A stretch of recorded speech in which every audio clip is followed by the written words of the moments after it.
In this video, I'm going to talk to you about dead outs, how to try and prevent them, but more importantly, how to protect the rest of your apiary from the risks that they carry. Now, I've not been the best at managing these historically, although whenever I find a colony kind of in the early winter or early spring that is a dead out, I always seal them up.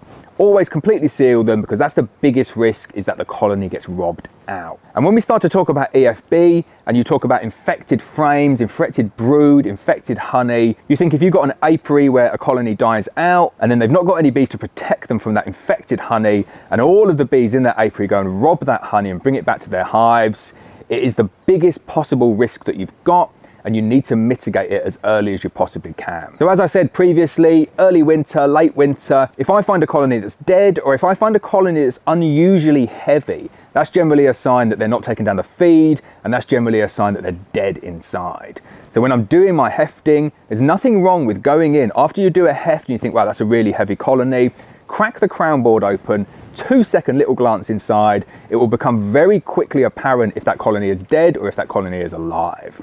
Don't worry about the heat escaping.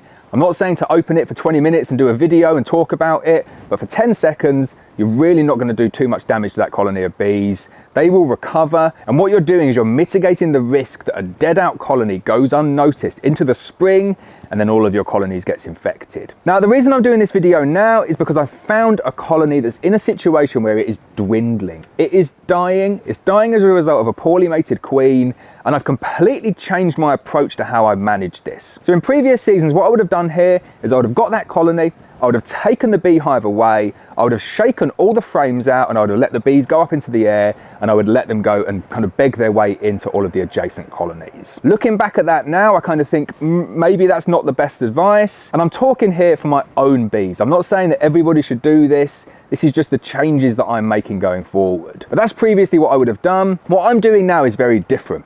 I'm analysing that colony and saying, okay, there's like 2 or 3 frames of bees in there. Not really losing that many bees. I'm assuming that all of the frames are going to be infected, so I'm not going to use any of the frames, and I'm not going to use any of the bees, and there's no queen in there. So really, what's the value of that colony for me? The value is in the actual boxes and the beehive. So my approach has completely changed, and what I'm doing now is I'm going and taking that colony and I'm sealing up the entrance in August. Okay, it's coming up to the first week of September now. And I'm just going to let that colony die.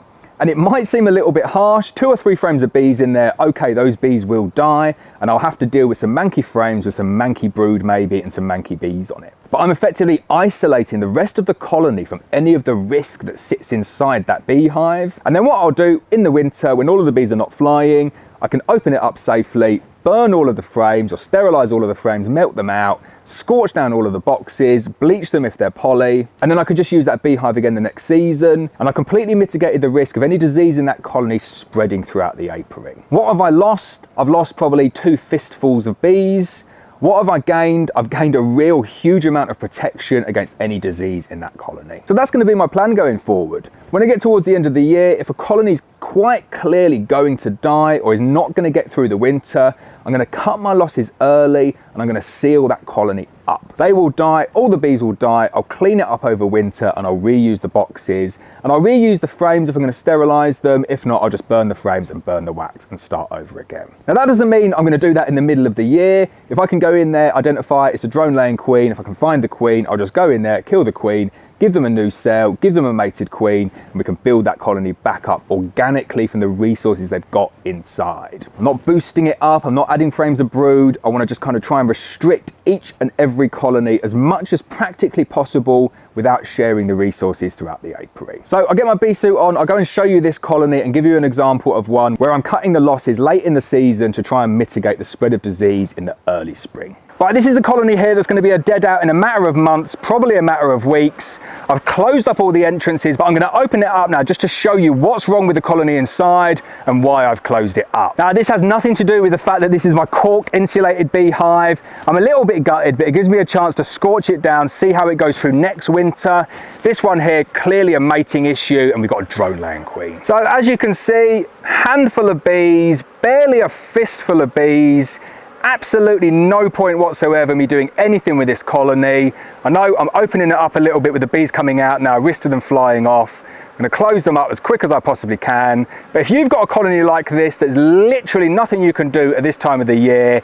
I'd say it's better to cut your losses, close them up, seal them in, and deal with them in the winter.